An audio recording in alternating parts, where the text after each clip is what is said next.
Welcome to Ed and Liz. Very nice of you to come and join us this week on an extraordinary week, but every week is quite extraordinary at the moment.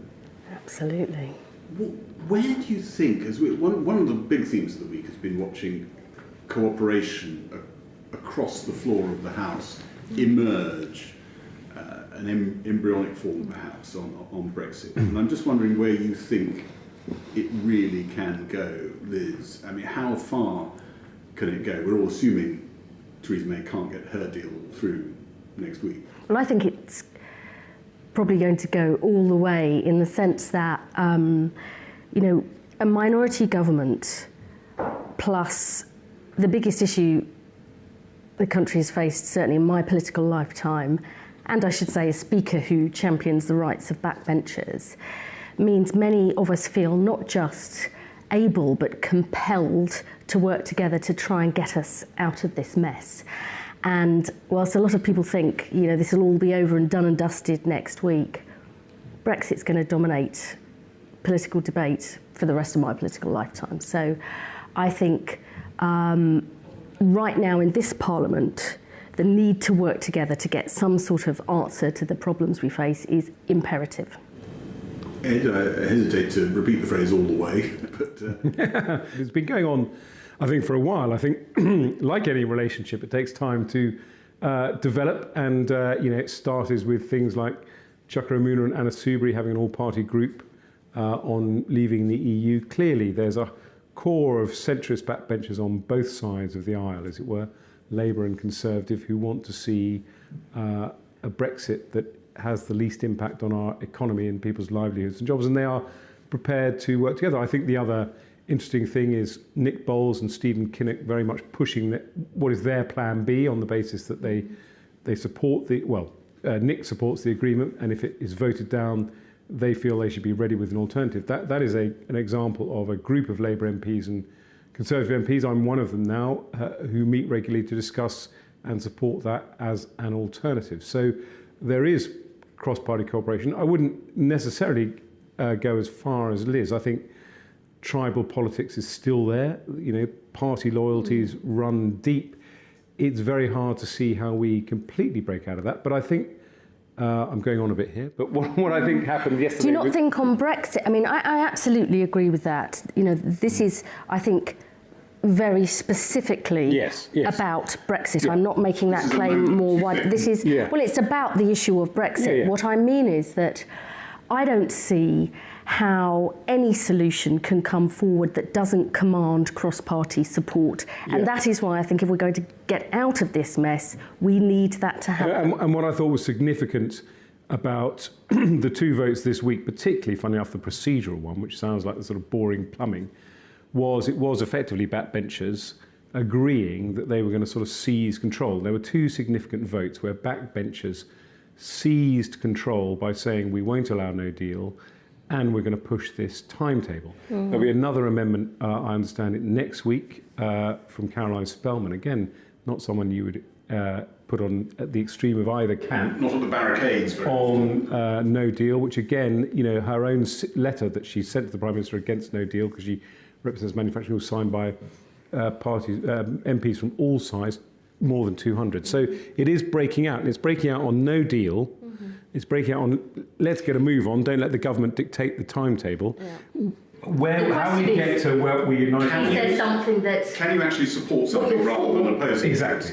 Massive question, and it goes to the heart of what you're talking about, Liz, about going all the way with this cooperation. What does that mean? What does it look like? People have talked, Nicky Morgan, the former Education Secretary, yesterday in the House this week in the House talking about government of national unity. She's used that phrase before. Are the chairs of the select committees and certain prominent backbenchers somehow going to be actually deciding the shape of Brexit, or is it going to be still very much government-led, but Theresa May being a very unfamiliar figure, welcoming opinions from across the floor? What shape is it? Well, I don't think it will be about a government of national unity. What I think will be trying to find a solution if May's agreement doesn't have enough support, if no deal definitely doesn't have a majority, what are the options? I've got the one that I would prefer, which is I've been quite sceptical for a long time about putting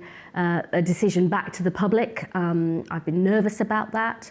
But I honestly think if there is no majority in Parliament for any of the different ways forward, that may be the only option to get us out of this cul-de-sac, and because I think... The very fact you're avoiding the word referendum shows how toxic that whole thing's become. Well, it's actually, what I would like to see is a vote on the way forward, whether it is, an option to remain, or Norway, or May's deal, or no deal. I think ultimately we may have to get the support of the British people. A multiple choice So it referendum. may well have to be that. But I think that... at the moment, May does not have that support for her deal. No doubt she's going to work right up against the wire. So I think on those issues, for many of us who believe that remaining part of or as close to the EU as possible, supporting the international institutions that help keep us safe and boost our economy, I think what's interesting and no one's really debating at the moment is I think what you're seeing in the House is those of us who have those values are now speaking up for them more strongly than ever before.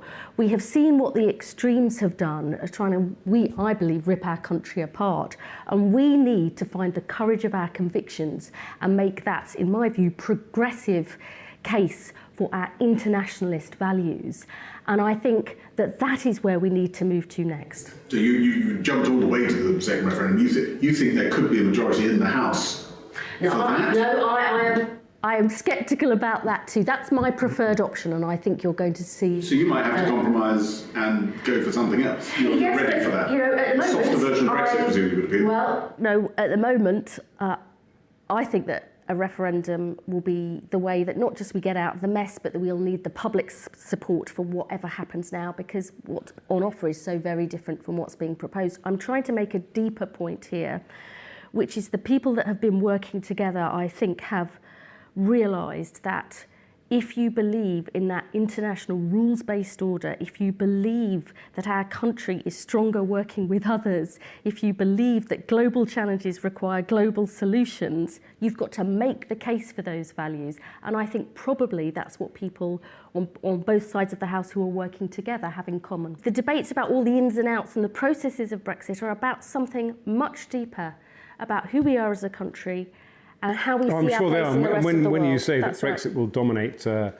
your political lifetime, I agree with you in the sense that on the slightly more prosaic level, as people have said to me before, will be the new Switzerland. Switzerland is in hand-to-hand combat, as it were, with the EU day after day. So in that sense, it will dominate. But you're quite right. Of course, this whole referendum, rather like the French Revolution, it's too early to tell where this will end in terms of it has unleashed a debate and concerns about Britain's role in the world, but also globalisation, which is, of course, reflected in Trump and so on and so forth, and what globalisation has done to economies. And quite rightly, Liz saying that we who believe in what the international rule-based order and globalisation and the benefits it brings, 1 billion people out of poverty in the last 20 years, have to make that case. So that might provide a bridge for Labour moderates and Tory moderates to work more closely together. But the practical here and now is that Labour and Tory backbenchers have to work together to try and come up with a solution if the Prime Minister does lose her vote. And you think that is the great challenge, as you identified in your question. It is all very well of us to say what we do not want, but united, I don't personally favour a second referendum. Liz favours a second referendum. I favour Norway Plus as a plan B. I have no idea how to get to Norway Plus if the vote is lost on Tuesday. Staying in the customs union and the single But I do support what Nick Bowles is proposing, and I will get behind him and advocate that as an alternative if that is what is needed. But at some point, if both of you keep pursuing your separate dreams, what actually happens is the train that can't be stopped Correct. The Brexit one, which is in statute, the Brexit date, the 29th of March, happens. So that's one of the things I've been most surprised about, is the point that actually Ken Clarke raised in Prime Minister's Questions this week, is, in my view, whatever happens, we need to either revoke or extend Article 50, whether it is, official Labour Party policy, which is we want a general election, we would need to extend the timetable. If May's deal's voted down, we're not going to have time to come up with a solution. I think that is probably the next chapter that we're going to see, because the majority against no deal and crashing out is so strong. Well, we might come back to that, but just on this whole business about how you form, how Theresa May reaches out to people on the other side of the House to get them to back an idea, a shape to our future relationship, whether it is customs union, something she's previously set herself against, or something that looks and smells a lot like the single market. I think it's very difficult for her. She's on it at the moment. As we speak, she's on the phone to Len McCluskey. She's been talking to Labour MPs this week. It is